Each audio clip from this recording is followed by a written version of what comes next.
In the news lately, the Catholic Church has had a lot of questions about justice.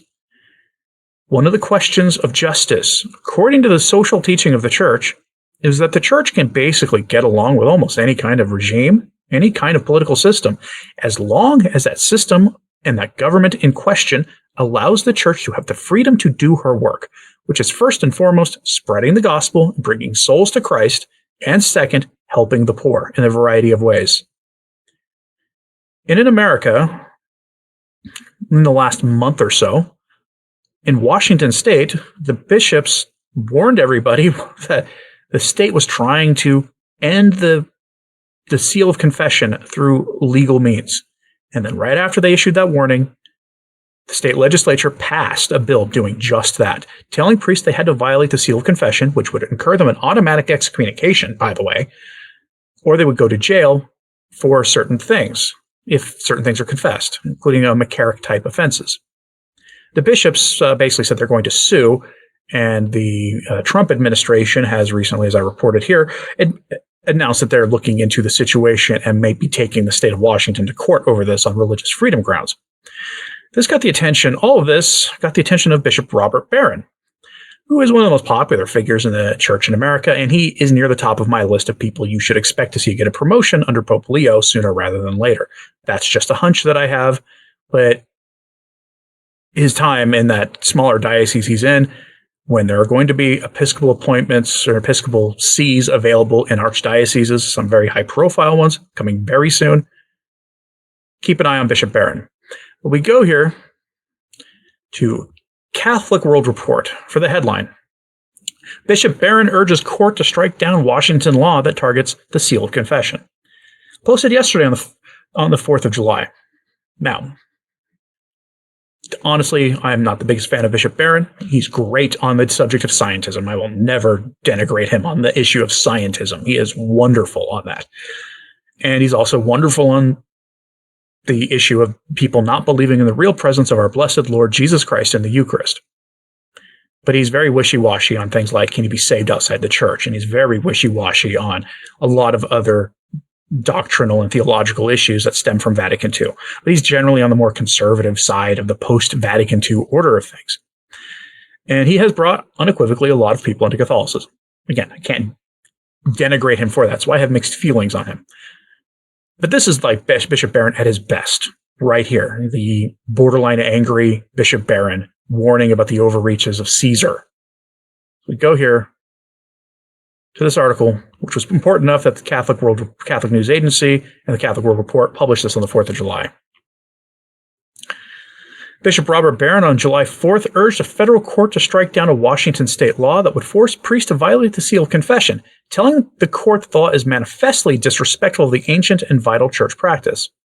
Barron, the Bishop of Winona Rochester and a member of the White House Religious Liberty Commission, made the argument in a proposed amicus brief filed in U.S. District Court in Washington state. The filing comes on behalf of the bishops of Washington state, who in May of this year sued the state government over its new mandatory reporting law that requires priests to report a harm done to the most young learned during the sacrament of confession or face jail time and fines. And then it goes on to talk about how this has drawn a lot of ire from a lot of people. And I think what we can do here is just take a look here at the amicus brief, maybe at least the summary of it, or the introduction, because this is an important document, and it should almost be the subject of its own live stream. It's because it's a really big document. Amicus briefs, friend of the court briefs, basically, are taken seriously when they are filed by serious people, and a bishop of the Catholic Church who works for the White House is going to be considered a very serious person. Amicus Curiae Bishop Robert Barron respectfully moves to file a brief in support of plaintiffs in the United States motions for preliminary injunctions against SB 5375 as applied to the seal of confession. The Most Reverend Robert Barron is the Bishop of the Diocese of Winona Rochester, Minnesota, and a leading teacher of the Catholic faith in the U.S. Bishop Barron is a current member of the U.S. Religious Liberty Commission established by executive order. The executive order directs its members to consider, among other things, the First Amendment rights of pastors, religious leaders, houses of worship, and faith-based institutes. Bishop Barron addressed the impact of the state bill on those rights at the Commission's first meeting, June 16th. Thus, Bishop Barron has a designated interest in assuring the First Amendment rights of priests and penitents upheld in courts and preventing encroachments on those rights from spreading to others' jurisdictions.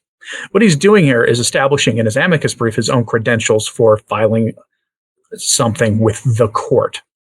Okay. And he's reminding them of their broad discretion, citing precedents and striking down these kinds of things. And what he's hoping for is that they will act sooner rather than later to end this stupid practice that an apostate sponsored in the state legislature. Yes, a former Catholic, an apostate, a self-admitted former Catholic, sponsored all the way through the state legislature of Washington State, and then was signed into law by a professed practicing Catholic. He earned his excommunication, by the way, when doing that. There's virtually no debate on that, except from, of course, the most virulently anti-Catholic portion of the Catholic Church, the National Catholic Reporter types. They all earned their excommunication when they tried to essentially shackle the courts and have priests lead themselves into either jail or excommunication. These are the kinds of people that the church has to deal with these days. Back to the main article. The law has drawn criticism from religious liberty advocates who say it unjustly targets Catholics. The Department of Justice and a coalition of Orthodox churches have also sued the state government over the rule.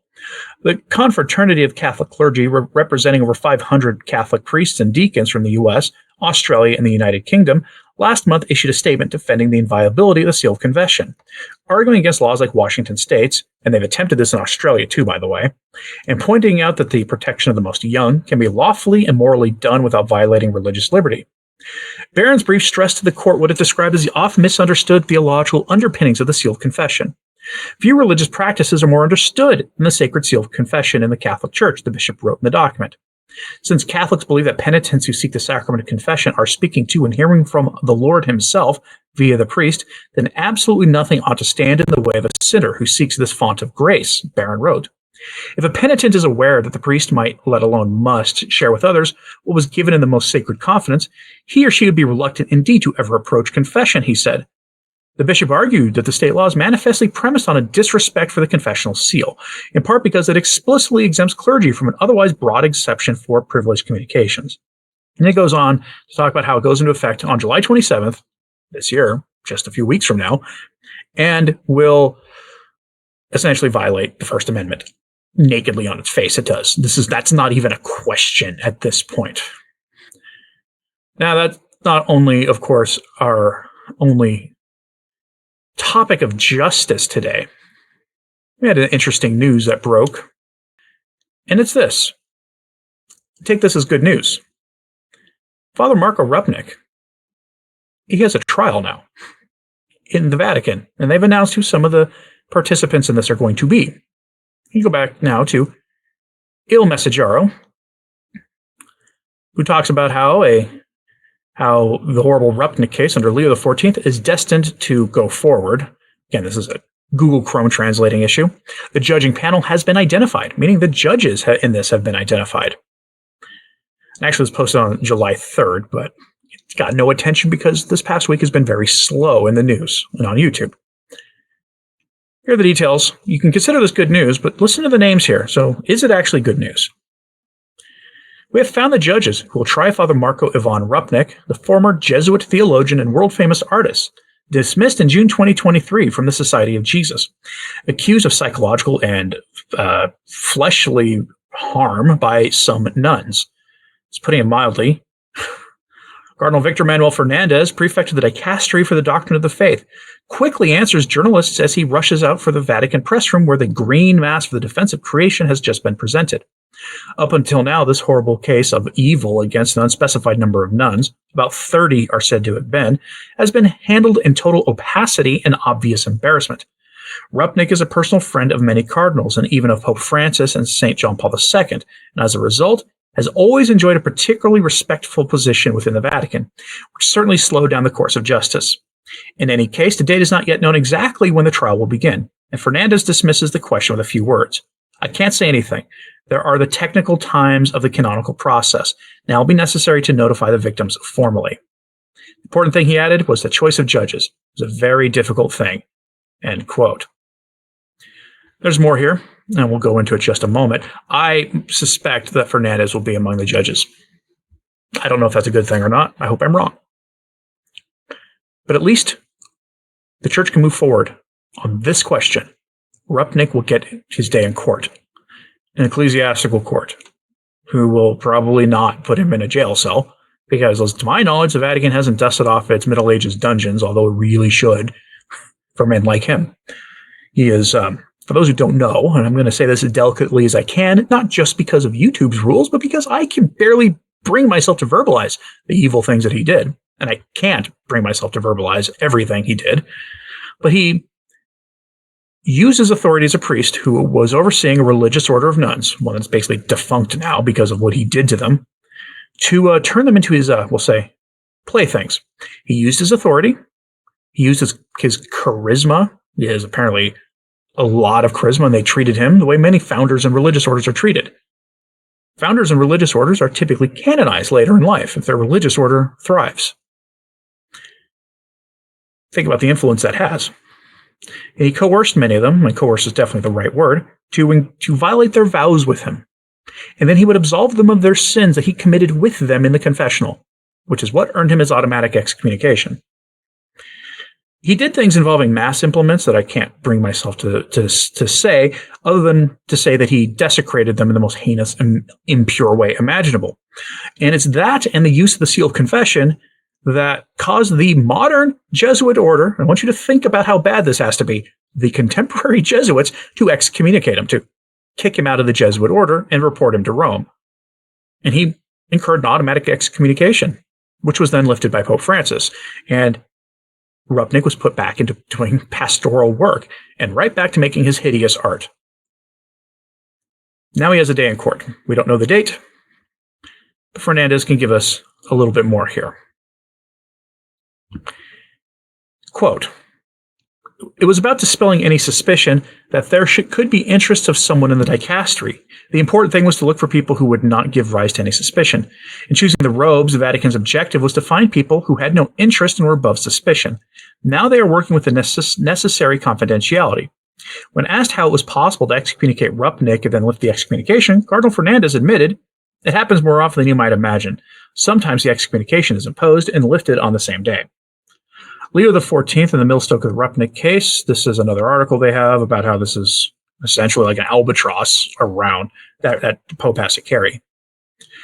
The news that judges have finally been found, something that seemed difficult until 4 months ago, Fernandez had said at the time, is welcomed by the victim's lawyer with a good dose of caution. That the judging panel has been identified is certainly good news. Now let the trial begin soon, allowing the victims to participate as injured parties and not only as witnesses, to protect their right to defense and transparency, as necessary as confidentiality. There will certainly be maximum cooperation on the part of my clients in reconstructing the facts and a search for the truth. And it goes on.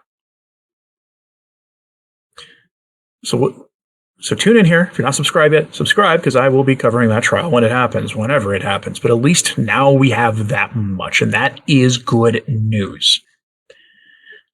Now, I'm curious what you think about all this.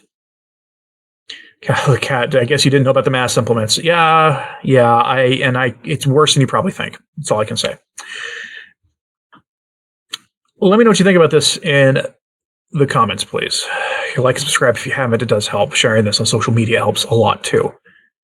And if you've ever thought about supporting the work we do here at Return to Tradition, bringing you all these news stories from far-flung parts of the world, doing things that hardly anybody else does in this space, there are options in the description box below. Patreon, Subscribe Star, a couple other things, and the Subscribe Plus button is the Join button, all of which were options asked for by viewers of the channel.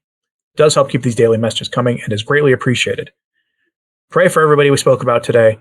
Not trying to make you angry at Cardinal Fernandez, certainly not trying to make you angry at Bishop Barron or even Father Rupnik. They all need your prayers, so please pray for them. And pray for the Pope as well, because regardless whatever else you might think of him, he faces a lot of pressures that I can't even imagine. And as always, pray for the Church. I'm Anthony Stine. Ave Maria.